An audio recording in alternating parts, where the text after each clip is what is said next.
I'm going to try to explain to y'all how our state and local tax dollars come together to fund our public schools here in Texas. Now, the bulk of our funds are going to be represented here by this backpack. Basically how this works is our property taxes and our general funds from our state sales taxes come together to fill this bag. So, as your property values increase, you're putting more and more resources in this bag, but the state won't let the bag get any bigger. So basically all they're going to do as your property taxes go up is they're going to take some of this back and they're going to put it in the general fund over here. It's not getting to your kids. This bag has been worth about $9,500 for 6 years. The state doesn't seem to have any concern in increasing the size of this bag. In fact, it's so small that after all the inflation costs have increased, we're not getting enough money to fund our special education programs and we're underfunded on security. So we're in a deficit.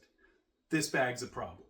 Now, we've got two other bags that we can work with. We've got our bond funds and we've got our VATRE funds.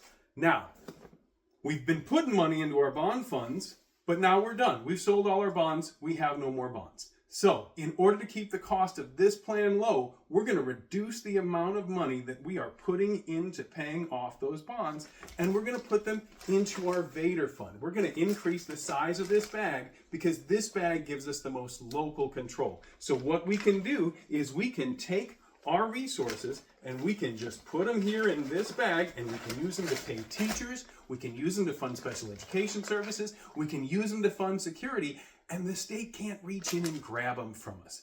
We're going to increase this while decreasing this. That means it's overall going to cost every homeowner approximately $12 based on the size of your home, right?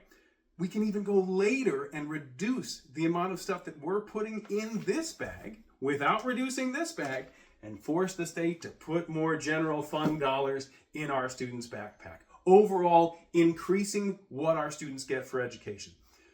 Now, we got to realize our neighbors already invested in these bags. They have about 11% more funds to educate their kids. That's why they're paying their teachers more. That's why they have more special education resources. And that's why we're losing staff. We need to use every tool in our toolbox to make sure our schools stay great. And that's what this VATRE is going to do.